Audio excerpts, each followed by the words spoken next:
Welcome to everyone. I'm happy to see you all again here on the screen at least. And please feel free to say hello in your mother tongue in the chat and tell us where you are from.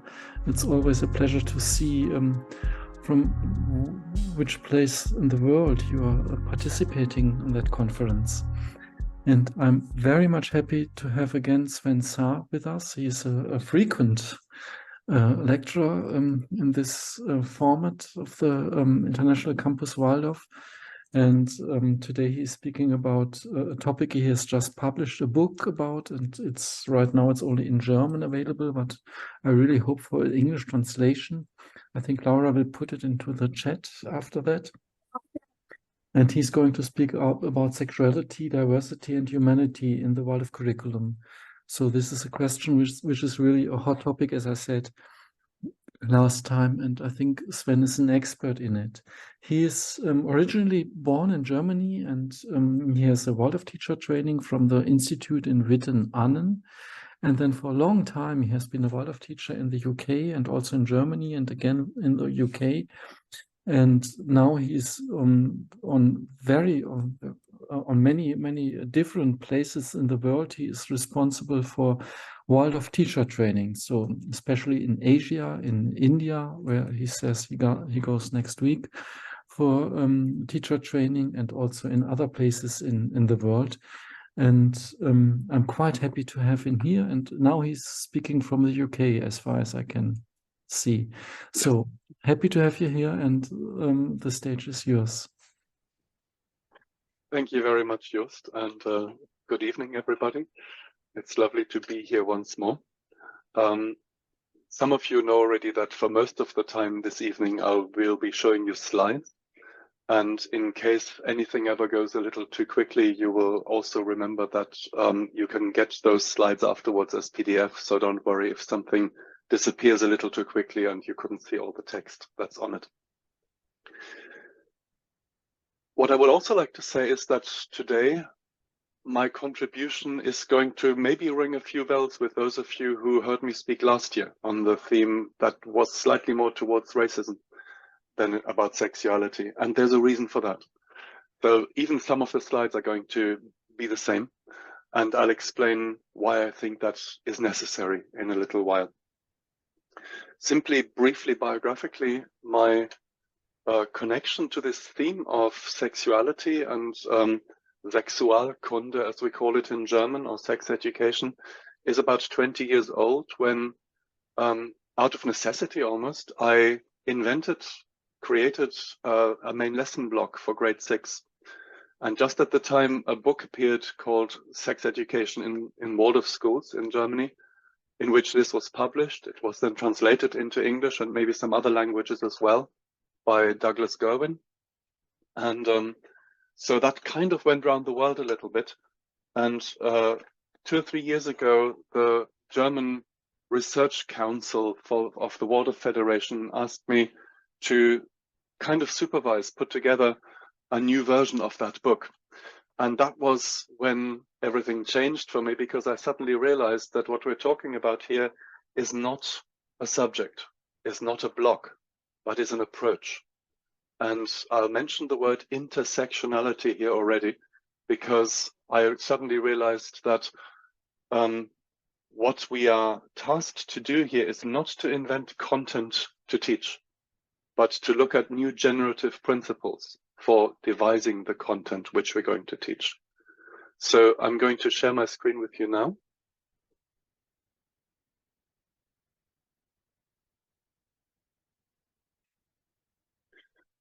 I've called this talk "In a World Where You Can Be Anything." And I'm going to come back to this right at the end, this question, well, then what if there are no givens that we have to address or adjust ourselves to? This book project, of which you see here a little illustration, I wasn't the writer of this book. I was just the editor, and I contributed a couple of articles. And if you look across these photographs, you see some faces and possibly names that you can recognize, and some whom you won't have recognized yet. And this diverse mixture that we found here already in its first meeting realized that we can't just redo an old book that was published in 2005. In fact, the very idea that I'm calling it an old book, if it was published in 2005, is already an indication how fast things have changed in the field of sexuality, gender, and identity, or individuation, you could say. So many values that we considered quite important and modern in 2005 are actually overcome now. And I could probably say fairly confidently some things that were in the 2005 book were wrong then, only we didn't see that they were wrong. So it's not that we've changed the values, it's that we've changed our sensitivity, if you like. So for me, the process of trying to look at this question of sexuality and identity was in the first instance an offer for lifelong learning for myself. As you can see, I'm an old white man. And in this lecture, I'm a bit like last year, also not going to talk about what you or other people should be teaching, but what difference the interaction with this theme has made for me, because I think that that is the way forward on this one. It's, you might call this the knowing-doing gap. That we know that some of the things that we used to teach, or we are still teaching, are outdated and outmoded, but we don't quite know how to change that. Reading books about it is probably not enough. Answering parental emails about it is probably also not enough. And we can't just keep inventing main lesson blocks to place into class 3, class 6, class 9. It seems like everything needs to breathe a different kind of air. And this is what Martin Rosen and others refer to as generative principles. What can we find that will inform what we create and that will inform the way that we teach and relate to young people? So because this is a Waldorf platform, of course, I'm going to quote Rudolf Steiner. And this is one of my favorite quotes from him, and it's quite relevant and significant when he said this. You see, a real thinker knows something quite important. Everything they think of correctly, they have once thought of incorrectly. You can really only be right if you have experienced the consequences of having been wrong. This is an initiate speaking who makes that point. The only things I can be sure about are the things that I used to be wrong about and realized what that means. I mentioned the dates of this lecture. We are only about 1 month after the end of the First World War. And that changed everything. Not just the way we think about nationalism and chauvinism and empire, but for example, the way we think about female suffrage. Yeah, all these new ideas were coming to Steiner and his contemporaries here. And I think he's kind of saying, don't worry about being confused. Riem last week quoted Otto Scharmer as saying, if you're not confused, you're not with it. And that's kind of where we seem to be in this situation again. The old world is slipping away in a similar way to how it was 100 years ago, and certainties are being eroded. And we're kind of asking ourselves, how do we respond to that for young human beings so that they get impulses not just for now, but for the future? I spoke about this last year, that we try to create an environment in the Waldorf school. So we don't try to fashion young people in a Promethean way into images of ourselves. We also don't try to make them into people who will react a certain way when certain impulses come towards them, but we try and enable them to grow into the sort of people who increasingly resemble themselves, who go through a process of integration into social context and emancipation from that social context at the same time. and develop and discover their resilience in that process. So what we do is we can't do that for young children, or not for older children either. But what we can try and do is create an environment in which this is possible. And that is still, 100 years after we've started trying to do this, quite a difficult thing to do, because when children walk around the street, they see things like this.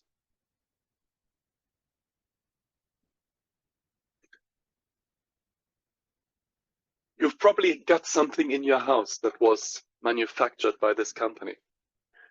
They make cigarette lighters and pens and things like that. Now, this was the South African arm of BIG to celebrate International Women's Day in 2015. They thought they'd put something out to inspire young women. And this is what they thought would be a good slogan. Look like a girl. Act like a lady. Think like a man. And work like a boss. I'm very happy to tell you that the price of a share of BIG dived about 15% the next day, and still 8 years later hasn't quite recovered to the same extent. It's quite right that they were punished for this, but what happens to somebody who sees this? What happens to a young girl? What happens to a young boy who is being educated by this? And this is just one of many examples I could give you. You see, everything is curriculum, isn't it? Everything we see educates us, gives us a message with which we then walk around. You and I as adults can probably contextualize this and huff at it, but what if we're young people and we get called in by this pretty person of color who's smiling radiantly out at us? And before we know it, we're already caught into the message that it's trying to give us, that if you want to be a professional female person, you've got to look like a girl. And already she's got us, hasn't she? When I just said that everything is curriculum, I wonder if you can put that phrase together with the picture I'm showing you now. What has that got to do with that? I don't quite know how it is in the country and in the culture in which you are right now, but in Central Europe, you're quite likely to encounter a set of cards looking something like this before you go to school. You learn your first card games when you're in the higher years of the kindergarten age. And you can probably see what's educational about this. The king beats the queen, right? In every card game that I've ever seen like this, the king beats the queen. And it hasn't, why would that be? Why is it like that? Well, it's relatively easy to answer that question because these cards, like many other things, cultural things that we produce, are results of a patriarchal society in which the king does beat the queen and the man does have more power than the woman. So obviously it's a representation of that. The question is it still appropriate? Is this how we want our children to learn? The king has more power than the queen? Or are there alternatives to that? By the way, I'm sure that some of you have noticed the other thing, that is that in the other way in which children are being conditioned here. Or maybe you only notice it after I've said it. Have you noticed that they're all white? And that this in no way represents the cultural variety and diversity of the society that most of our children grow up in? So there are some card games that you can buy now, which offer an alternative, and I hope that gradually or quickly they will take over from this, because not being visible in the cultural sphere is a very slippery slope and a very dangerous thing. I'm just going to let you read this by yourself for a moment without reading it out.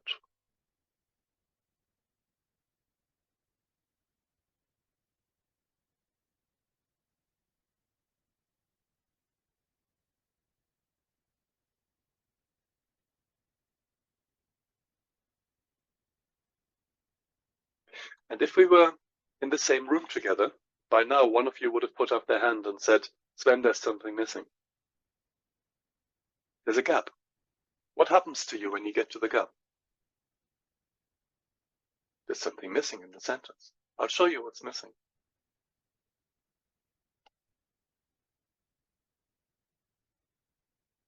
When those who have the power to name and to socially construct reality choose not to see you or hear you, when someone with the authority of a teacher, say, describes the world and you are not in it, there is a moment of psychic disequilibrium, as if you looked in the mirror and saw nothing. Adrian Rich wrote this over 40 years ago. And for me, this phrase at the top, those who have the power to name and to socially construct reality, is almost a perfect job description of a class teacher or a kindergarten teacher, isn't it? In fact, you could almost say that's a USP of the Waldorf system, whereas in other schools, children are given books, objective books, published with a greatest possible variety and diversity and so on. In a Waldorf school, because of the way the system is constructed, the children rely a lot on the reality the teacher constructs for them. Loved authority, we call it. So what if that world has something missing? What if, like I described last year, I hold up the pink chalk and say this is skin color, and your skin is not that color? Then I've just declared you invisible. So I think we've got something to do here. We've got some research to do into our practice and also into the things that feed our practice in order to ensure that children aren't waiting and waiting and waiting in vain to see themselves represented in the world that we create. And this is where I said I would come to. I showed you this photograph last time. This question of intersectionality. Why have I just given you an example from the world of racism when I talked about the chalk? Because those things are connected. The possibility of not featuring in the universe my teacher constructs isn't just because I might be female or male, or because of the color of my skin, or because I might be sitting in a wheelchair. It's all of those things. Possibly all of those things at the same time, or some of those things. And the reason that you and I can talk about this now, and we know this, is not because the spirit of the age suddenly blows more gently. The world hasn't become more liberal by itself. The fact that we now have these new sets of values and this greater insensitivity is down to annoying people. People who irritated us. People who wouldn't shut up. You know, we have these glorified images now of people like Gandhi and Mandela and so on. We almost, you know, we canonize them. But when they first came onto the scene, they weren't nice. They just wouldn't shut up. They were irritating. They were annoying people. People were complaining about those people. And for me, the closest equivalent is right now, people in my country who glue themselves to roads to protest against climate change, or who throw orange paint at the center court in Wimbledon. And everybody is up in arms about it and furious about it. How dare they disrupt a big sports event? Well, that's exactly what people used to say 100 years ago about the feminists who chained themselves to the railings. Can't you make your argument in a nice way? Well, we would if you guys listened to us. But you see, we didn't. And so I'm, as an old white man, very grateful to people who would not shut up, who will not ask nicely, because they teach me something.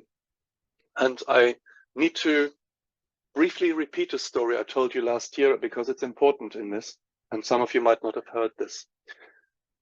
For the last few years, I've been teaching something along the lines of the talk I gave you here last year about equality and diversity to my students in the UK. And I was contacted by the South African Waldorf Federation's council at the beginning of the pandemic and asked if I could do that for them. And first I thought, surely you're not asking me, you know, a middle-aged man from the Central Europe to talk about racism in South Africa. But we met, and I met with two representatives. One of them might even be here right now. And I said, how come you're asking me? And then one of them said, you know, for the last 100 years, we've been trying to tell you guys that racism isn't our problem. And for me, that was a Damascus moment. I have to honestly say that up to that point, I really thought that it's people of color who have to protest against racism, women who have to protest feminism, people in wheelchairs who have to campaign to have ramps put in front of buildings. I never consciously realized until that moment that just because you suffer from being denied access to something doesn't mean that you have to create the solution to that problem. And there, I must say, as a class teacher of many, many years, I look back at my practice and I think, how many times have I made remarks that have put people in a place where I had no right to put them? Invisibility is one of those places, simply out of my ignorance, because I'm privileged. And privilege is a disability. It's a disability of empathy. I can't know what it feels like if somebody stops you talking just because of your gender. I'd never experienced that. And so what do I do with that? How do I deal with this situation that I can't know? Well, I rely on people who annoy me. I rely on people who say, no, listen to me now. Sit down and listen to me, because I can learn from them. And that is, I think, a situation that many of us are in. We have created a universe, the Waldorf universe, in which so many things seem to be so right. But it may just be that they're not so right for quite a substantial number of people, and we're not seeing it.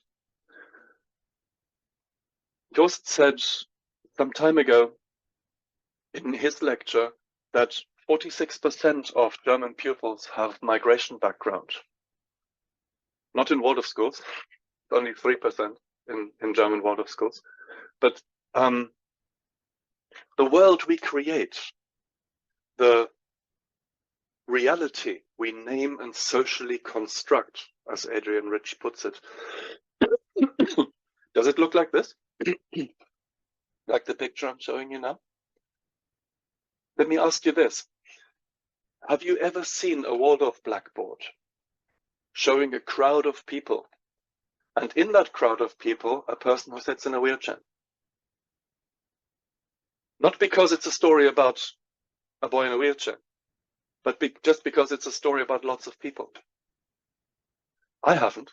I've never drawn one either, I must say, because I don't have enough awareness of the need for this kind of diversity. And so I realized that while I've always done the best I can to name and socially construct reality, I'm also caught up in my own normative thinking that has formed me because I grew up as a child of the 60s and 70s. And if I'm honest, if I look at stories that I tell in Waldorf schools, that I used to tell, are they not also largely dominated by normative thinking?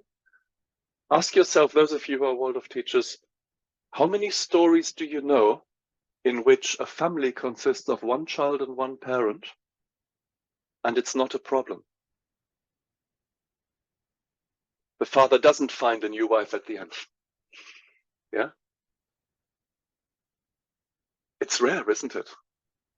And yet we have so many one-parent families in our classes. I'm just wondering, what do we need to do to create visibility for them in the universe that we construct for them with our stories?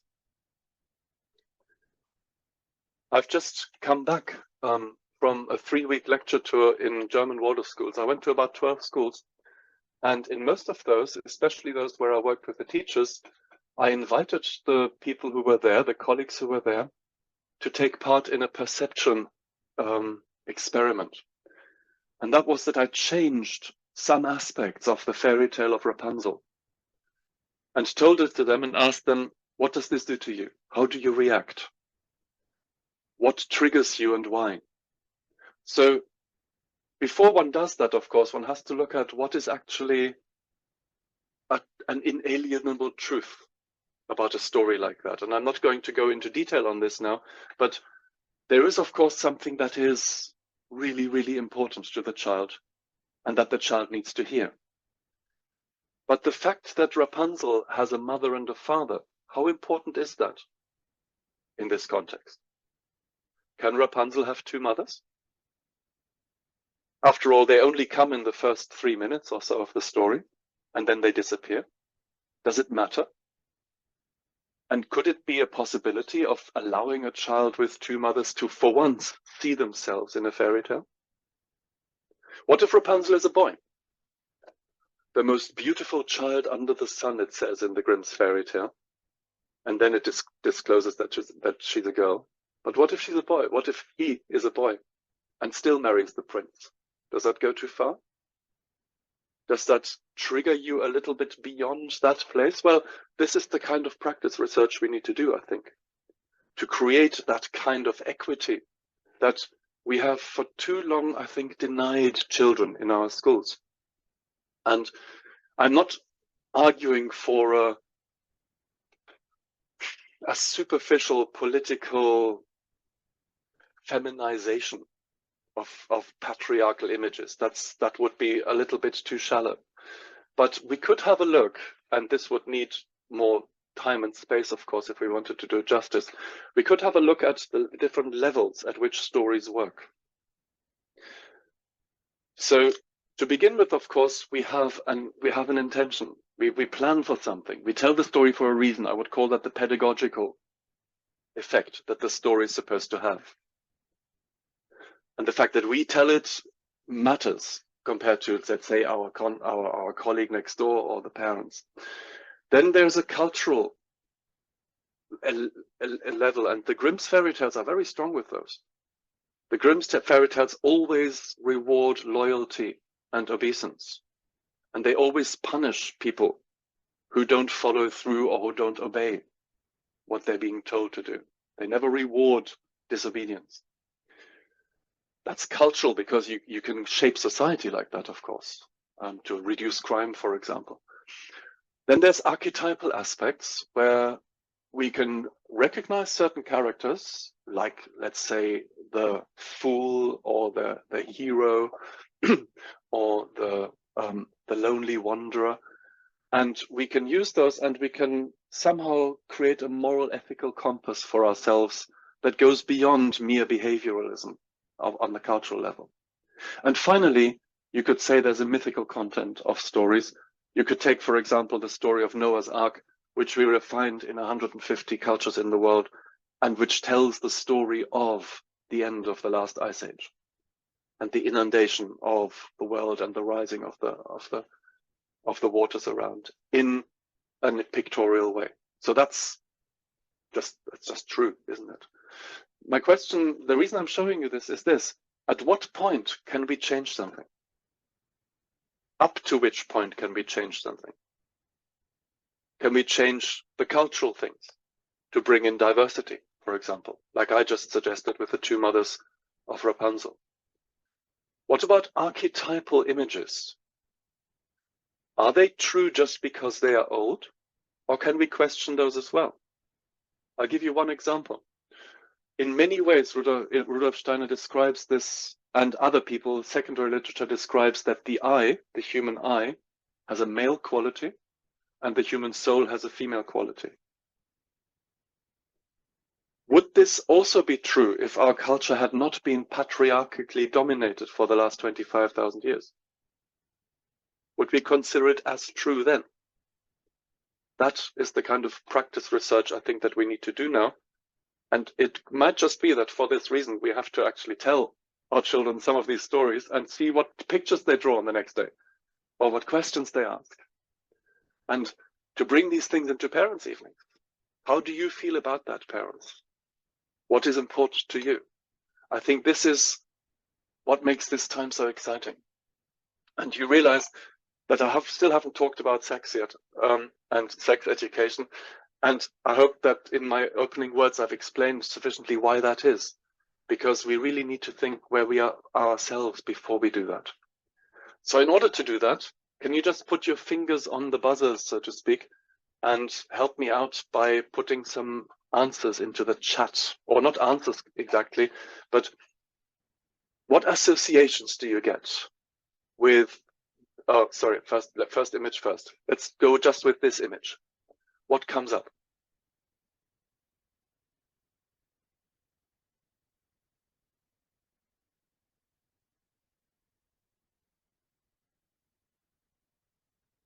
What do you associate with this image?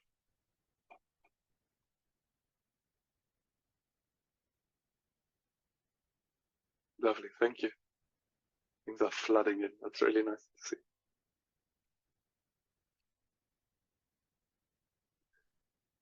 I'm going to show you a second picture.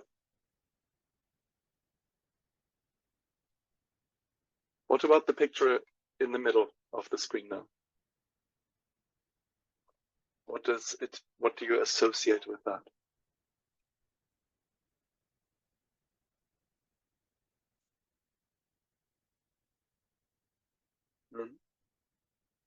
I hope you can all see, the things as they're rolling down. I don't want to patronize you by reading them all out to you.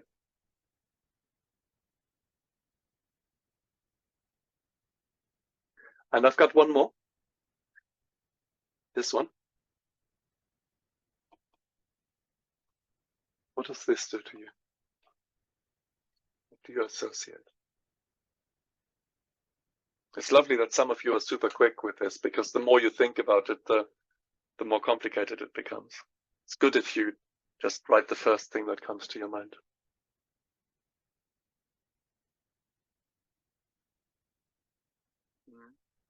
So do keep them coming for a minute. I want to ask you a question arising from this, and that is an inappropriate question. So don't get cross with me yet for asking it. I have got a purpose in doing so. And the question is, which of these three people, ignore the woman at the side, on the left of the screen, which of these people is most likely to be gay? Or to become gay? And I hope you feel slightly outraged by that question, because it's inappropriate. I'll come back to that in a little moment. Some of you might have asked themselves, seeing the picture on the left with the baby, whether that baby is a boy or a girl. I suspect that most of you never even thought of that question, because that picture tells a different story. The picture in the middle I chose partly because of its ambiguity.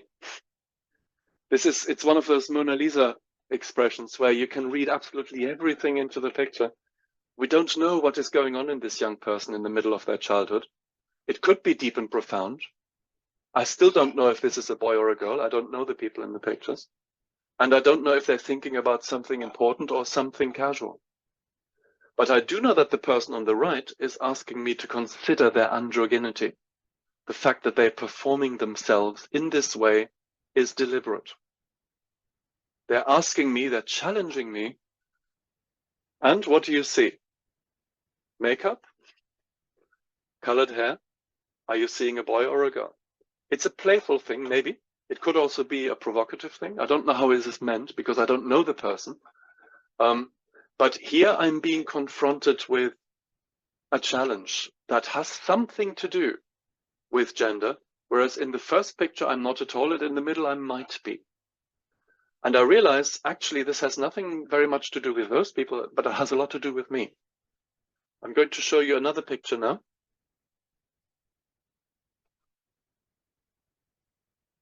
And some of you might know this image. You don't have to write anything into the chat this time. Just allow that to do its work with you for a moment and ask yourself, why am I showing this to you?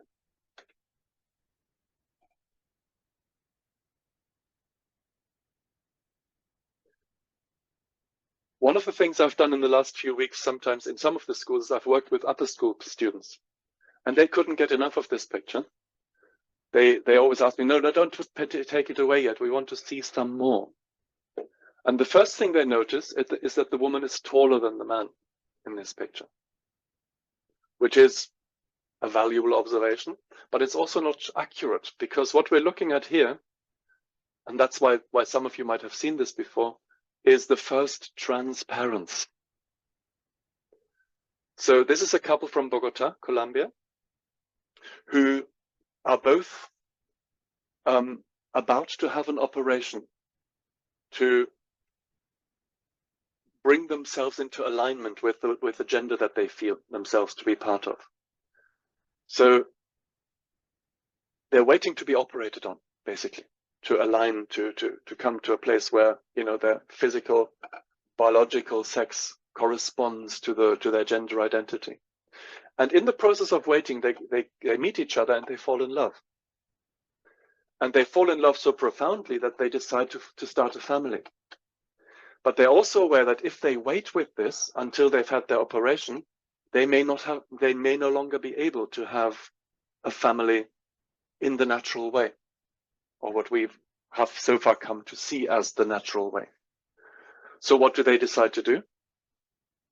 She is the father of the baby, and he is the mother of the baby. Yeah. She provides the semen, he provides the womb. And the baby is born.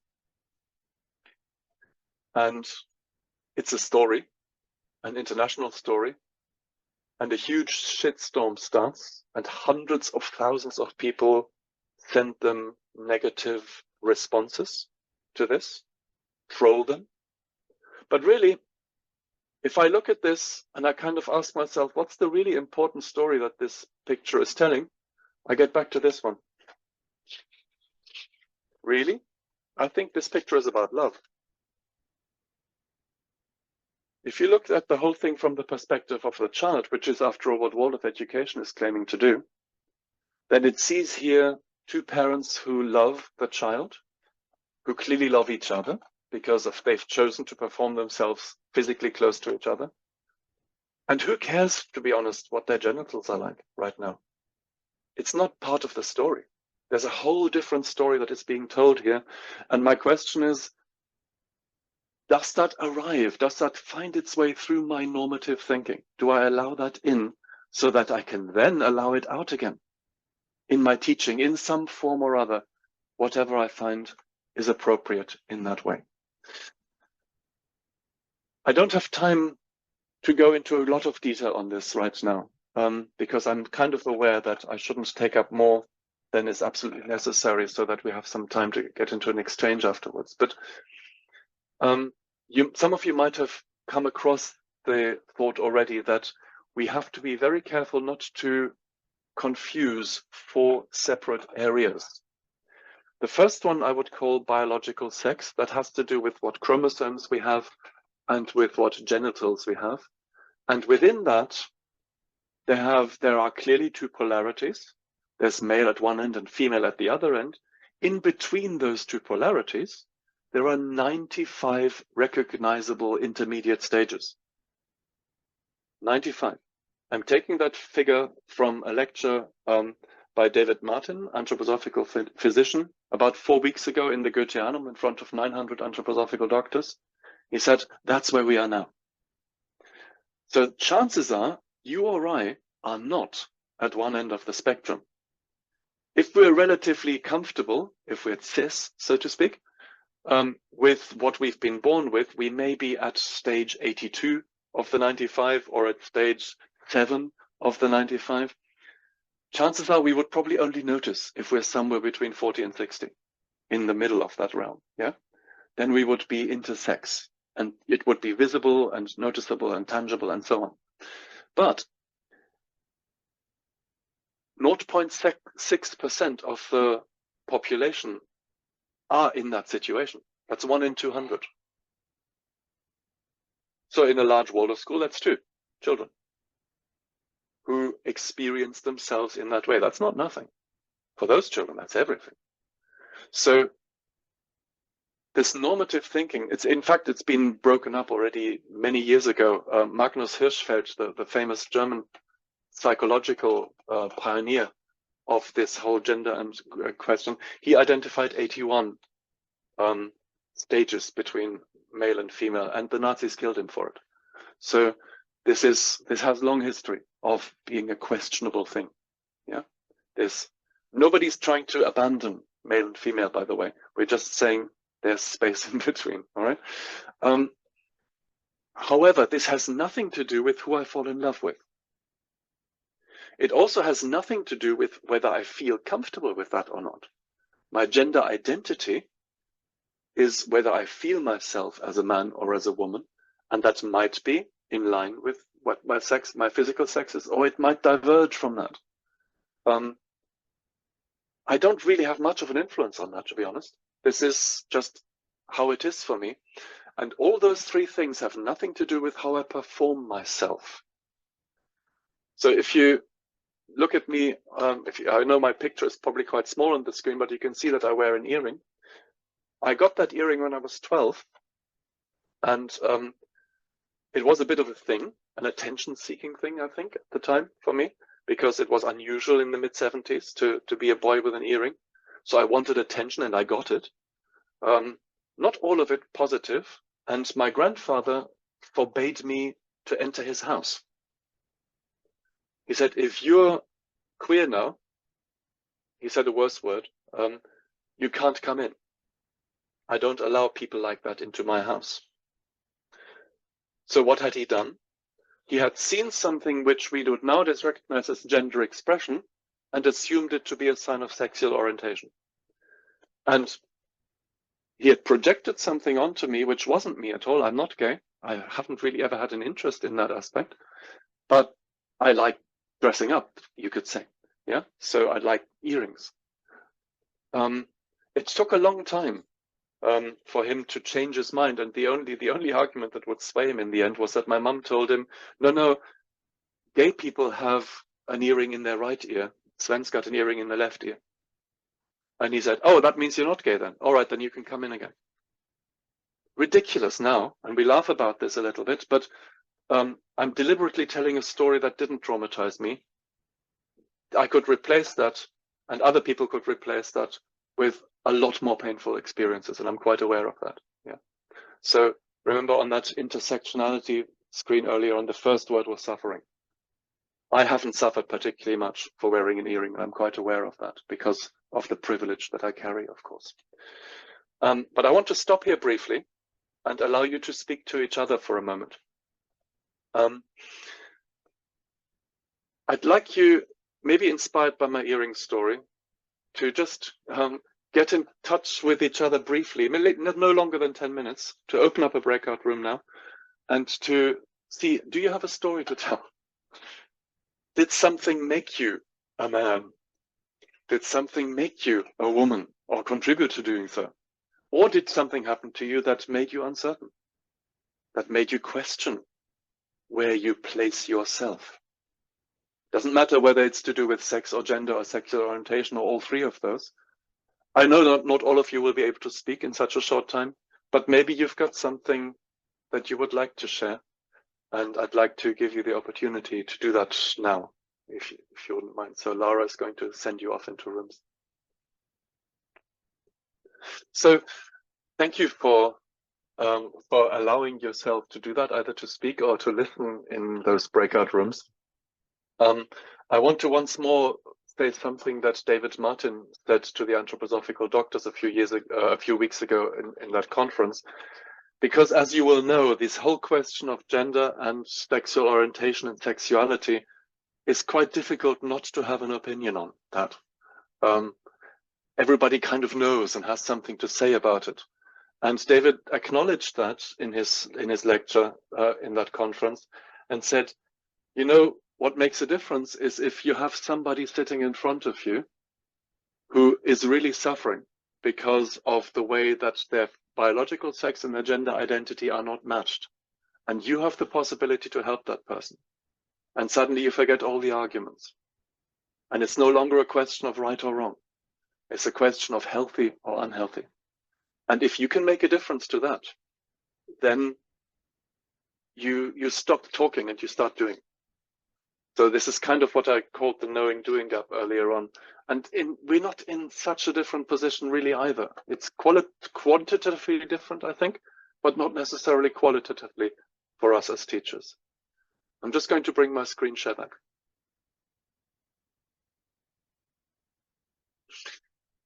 This is another bit by Rudolf Steiner, which I already quoted this time last year. And this time I want to highlight a different aspect of it. So you all know that in the Philosophy of Freedom in chapter 14, he says that we can't really see the human being as long as we see them through their genus, whether they're male or female or that sort of thing. And then he goes on to say, almost invariably, man sees in woman and woman in man too much of the general character of the other sex and too little of what is individual. In practical life, this does less harm to men than to women. And this is the key sentence in our context today. Because an argument that I meet again and again when I do workshops on this theme is, I don't see gender. I don't see color. For me, it's just about the human being. Aren't all human beings the same? Isn't that all? And I say, yes, exactly. But we have to start from the same place. And we're not there yet. Just like we don't have equity between ethnicities, we don't have equity between men and women either. And when we've got that, then we can enter that phase of our spiritual development where we can say we're blind to this. But up to that point, I think I feel it's upon me to contribute my bit to creating equity. And as a former of reality, I think I have a duty in that, in that I work with students, I work with children in the classroom. So there's lots of text on this, and I don't want to bore you or intimidate you with it. I just want to show you briefly, if you were going to look at what we need in terms of sexuality, individuation, and humanity, as far as the curriculum is concerned, these could be informing the generative principles, these values, if you like. So this is based on the book I showed you earlier on. It's largely based on the work of Michael Zech and Laura Frey, who took from different perspectives at the beginning, at the end of the book, the curriculum task. And neither of them comes up with, this is what you teach. But both of them come up with, these are the values, and this is the right age for those values. And now you can look at what you teach and ask yourself, how does this come in? So in the first school years that I've just referenced with the Grimm's fairy tales, do the stories make a case for respect, tolerance, emotional intelligence, mindfulness? Do the middle school qualifiers of the environment allow children to explore that world of sexual orientation and gender identity, just as that begins to dawn in them? This is not a new thing I'm bringing in. Some reactionary forces, especially in the US, want to make us believe that we're bringing in something new. It's not. There's nothing new about this. We're just making something visible that used to be invisible. And that's not the same thing as bringing something new. Yeah, we are restoring an ancient wrong, if you like, gradually and bit by bit. And so, again, I'm quite deliberately not telling you this is what we teach, but these are the things that I would like to find in handwork lessons, in games lessons, in French lessons, up and down the Waldorf world, independent of which country these schools are in. So the next few slides, I'm going to skip through at an indecent pace And the reason for that is partly that I want to make space for conversation, but also because you can find this in my article in the book. So I've described in detail that sex education block I invented for grade 6 and have since updated. Laura's going to put it in the chat, and you can have that as a free download, and just download the PDF for yourself, where I describe in detail what you would do in grade 6 from this perspective. I'm just going to stop at one or two of the slides briefly to explain something, but don't get irritated by the fact that I'm whizzing through this now. So obviously this is very well prepared, including with the parents, about a year ahead, and everybody is properly informed what's going to happen. I've chosen to go through the various realms of nature and to build up towards the human being. And when it comes to the human being, the concept of biography is really important. So we're not just looking at sexual organs or love, we're actually looking at who am I? So this question of individuation becomes important and salient for those 12-year-olds. And then I asked them to do this in their main lesson book. Have you ever seen that on a Waldorf blackboard? I love doing this. They get such a shock when they're being asked to draw a penis in their main lesson book, especially from imagination. So not, drawing a pretty picture, but just go for it, 3 lines. And of course, we all know what that looks like, and everybody's having a good laugh. And then comes this question. And with this, I pursue a particular social agenda, which I think, and this may be controversial for you, I think that's well timed in grade 6 or 7. Why am I asking this? Partly because of this research. So in 2016, the British newspaper, The Guardian, together with a TV channel, they took a vulva out of felt, about the same size as me, and carried it into pedestrian areas. And they asked adult women to point at the various aspects and name them, the parts of the vulva. And half of them couldn't. Over half of the women could not name those parts of their own body. And that's significant. It's because of how you've been made to feel as a woman as opposed to a man, about your private parts, you could say, or in English, your naughty bits. And you realize already what power language has in this kind of thing, and how much we have to undo of all the traumatic and possibly traumatizing damage that we've done to children. This is, I think we should start with this in middle school. You may disagree. To open this up, I think we should teach menstruation, not separately to boys and girls, but to all children at the same time in the same room. I think menstruation is a Waldorf concept par excellence, in the way that physical and cosmic realities intersect here. And this is such a, sorry for the German word, Gesamtkunstwerk, such a holistic piece of art, the menstruating woman, that everybody needs to know about that. And if you traditionally separate girls and boys here, then boys are just going to keep on making ignorant and offensive remarks because they don't know any better. So this is a real chance for doing something, for undoing something, again, that has been done badly, I think, in the past. And then we allow them to ask questions and we answer the questions. Don't worry if this now goes too fast.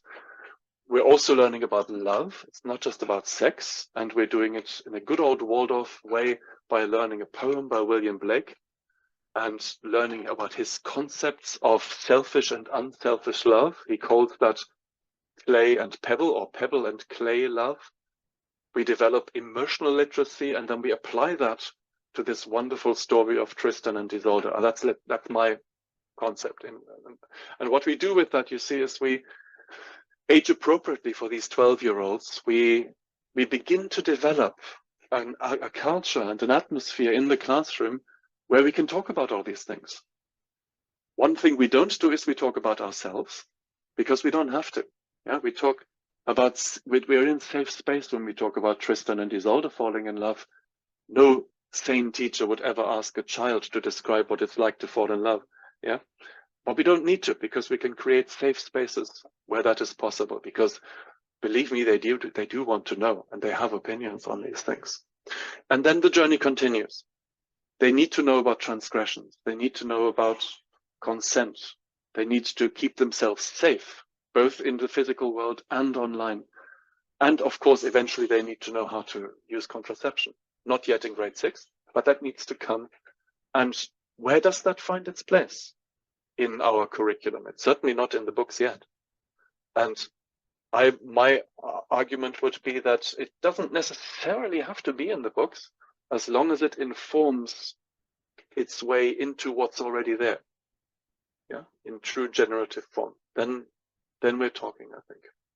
And so I want to come to an end now, just by giving you two pictures. The first picture is that I think,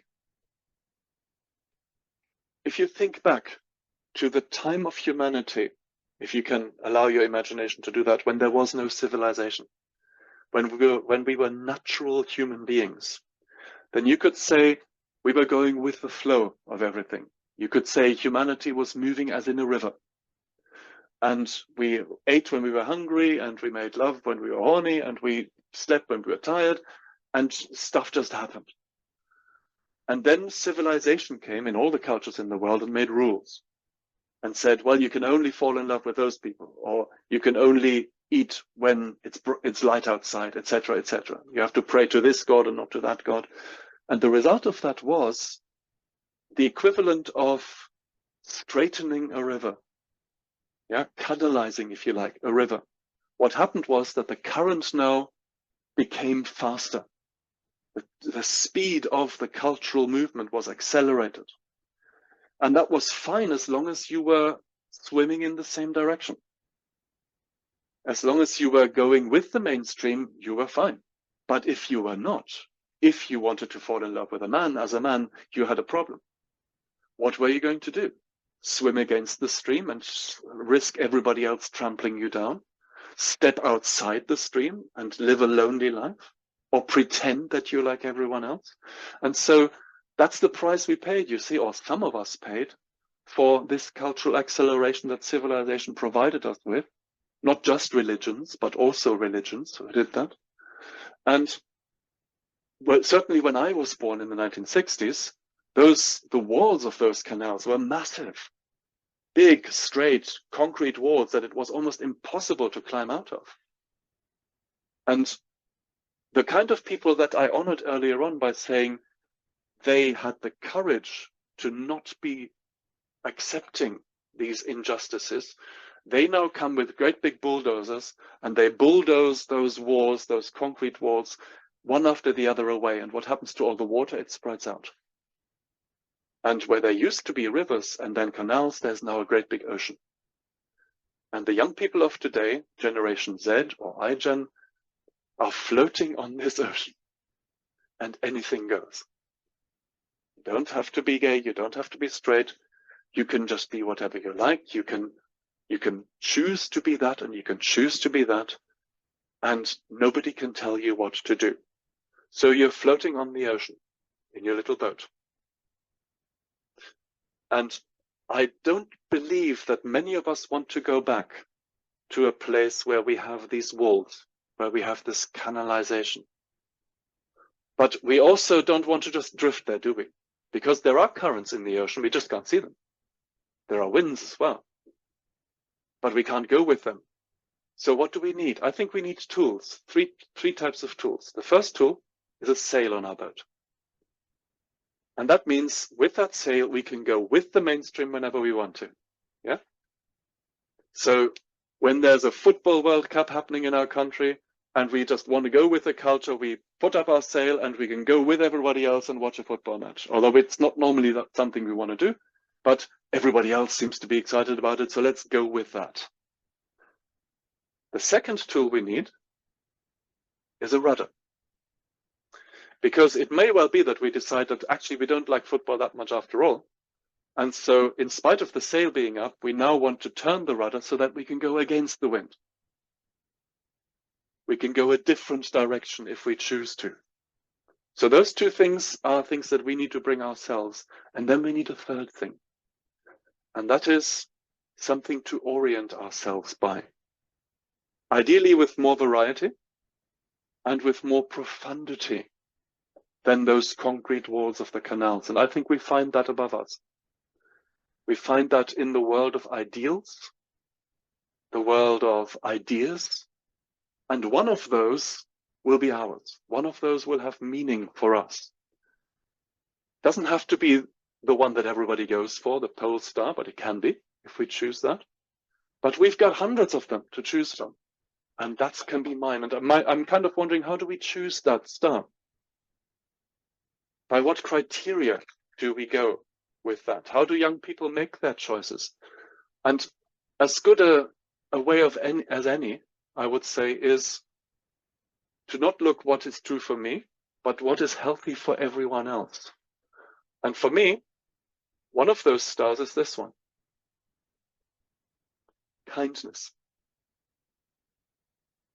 In my journey through Germany, I had to find out that there is no German word for kindness. You have to explain what you mean if you use that word. I don't know how it is in the language that you speak. But for me, kindness is a quality where it's not about what I want to do, but what effect I have. And everything I do is based on what effect I'm going to have. And if I want to have a positive effect, make someone else feel good or feel better or feel healthier, then I'm being kind. And for me, this would be the answer to this question that I started the lecture with: in a world where you can be anything, kindness could be the star on which we align our environment and by which we create our curriculum. Thanks very much.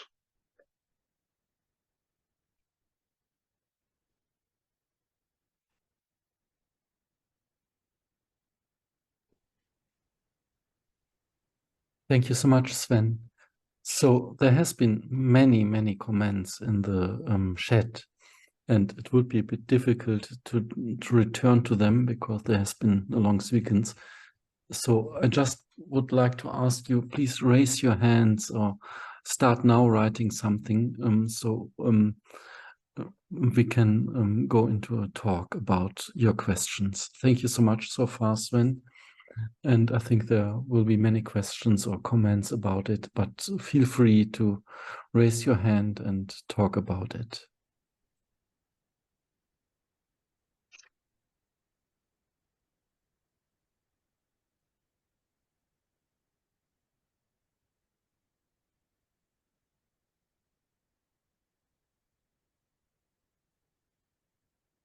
Viva.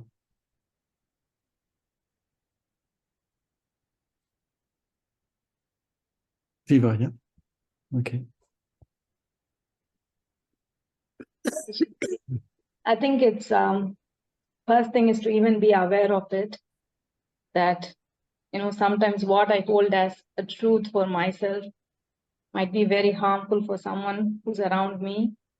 To become aware of that and hold a non-judgmental space for them and not become self-righteous around them. And I think being kind is like an umbrella term. It's like you have to do so many things to be kind to yourself and to others. That's like, for me, like, I believe that it's a process. We become aware by observing and learning and making a lot of mistakes and being courage enough to accept, acknowledge, and rectify that. This is a time where a lot of these ideas are still new for some countries and some people. And it will take some time for them to even wrap their head around it and understand and be compassionate. And it is something for people who are aware to take it to them, make them realize. Some of them will, some of them might not in their lifetime. But I think it is very nice for me to be here among you all, to have these small windows and doors open for these conversations.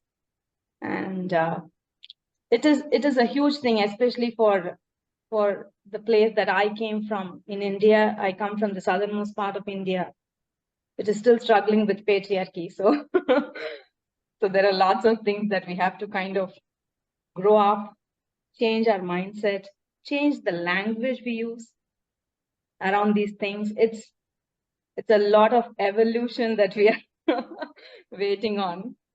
But thank you very much. Thank you very much.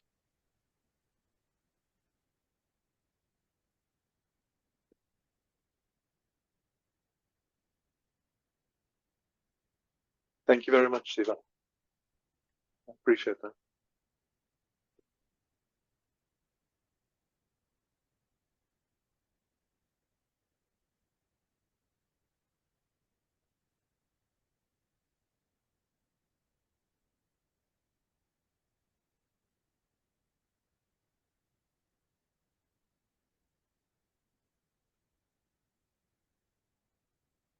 Deja, you commented in the chat some chat posts before. Maybe you would like to talk about it? You're still muted. Yeah. I am I wasn't prepared to say anything.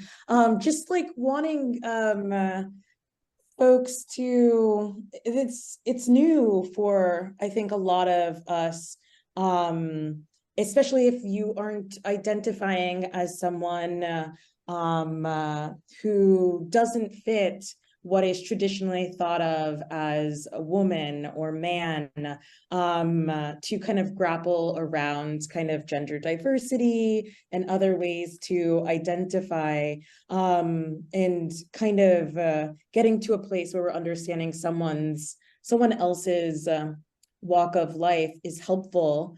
And so I just wanted to throw that in there as a bit of a challenge to us in trying to understand someone else's perspective, and not only understanding that there are so many different ways that we, as people who identify as women, can express ourselves, and what that looks like, and certainly for men. But then there's also categories of people who might identify as being a part of both, of their gender identities and of neither. It's just how they're feeling in their body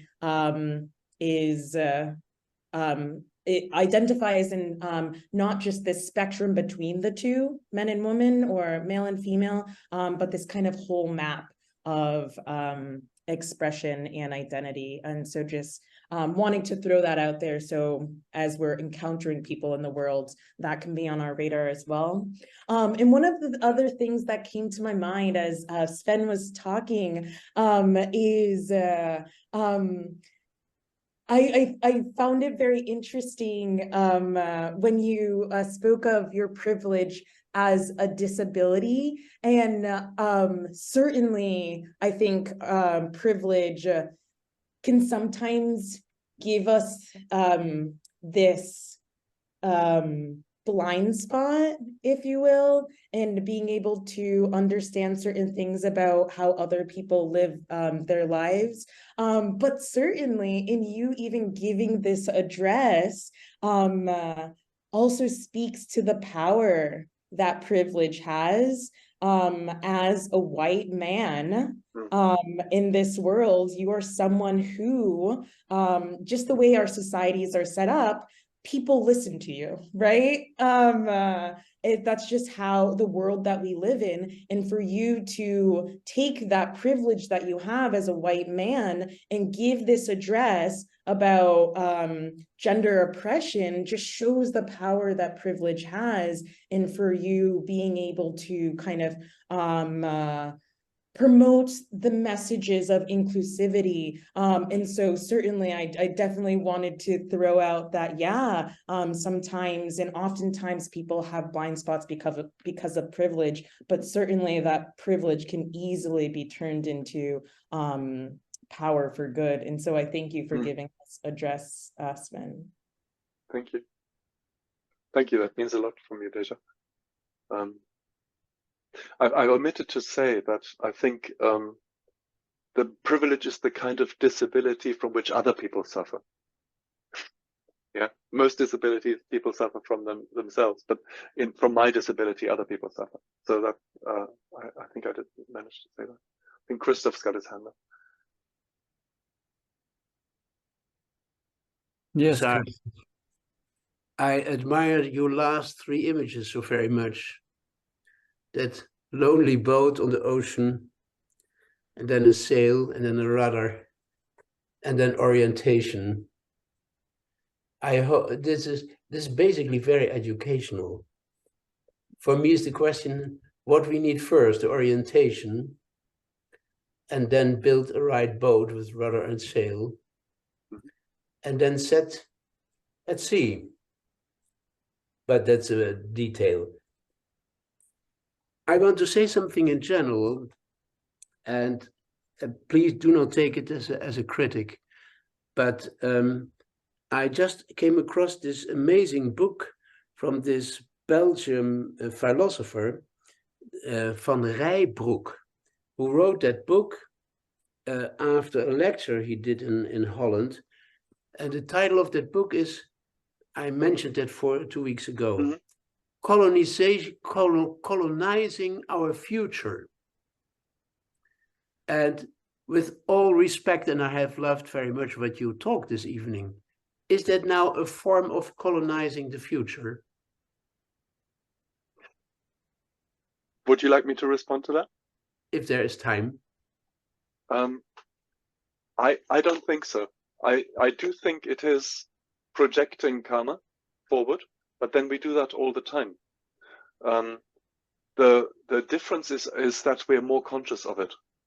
I think I looked Van Roybronk up after you quoted him, and I looked at what he had to say. I didn't have time to read the book, but I read a couple of interviews that he gave, and I understood him insofar as I think it's inevitable that we project into the future what works in us, what we carry with us right now, and I think the attempt to address this is to try and make that more equitable in future. So I couldn't completely follow him to assume that it was possible not to do that.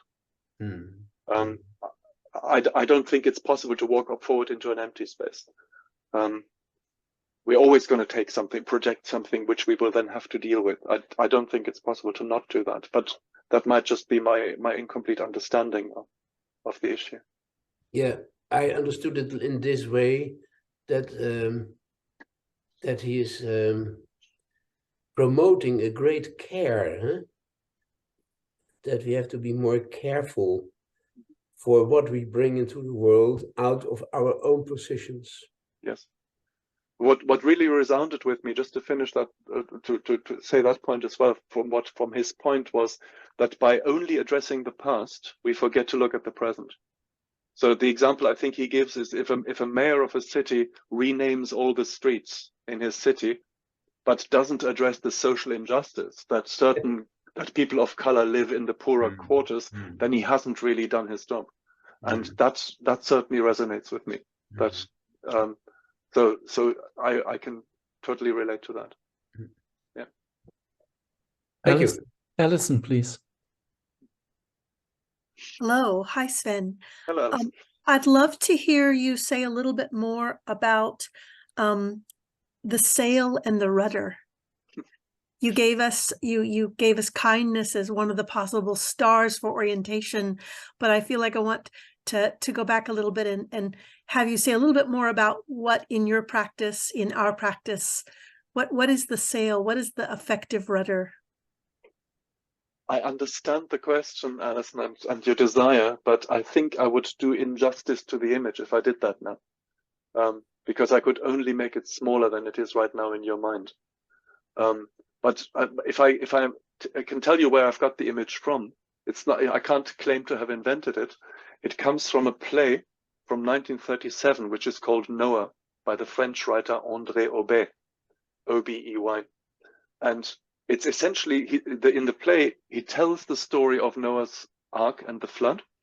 And when the ark is floating and the rain has stopped and nobody quite knows what happens next, the central conflict, drama conflict, is between Noah and his sons, because his sons, they now want to put up a mast and a sail and a rudder on the ark. And Noah says, no, we are in God's hands. That's not how it works. God needs to decide where the ark comes down.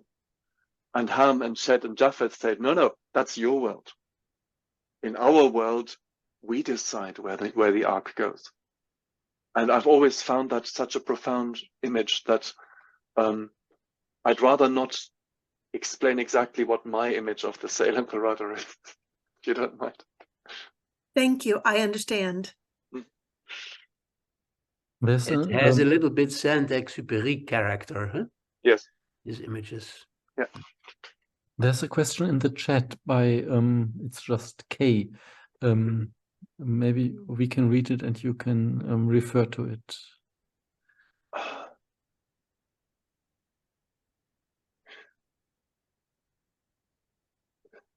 I didn't know about this incident. I don't know about the incident either. Is this as an anti-queer thing? Is the idea that maybe Kay can a bit elaborate about it? Yeah.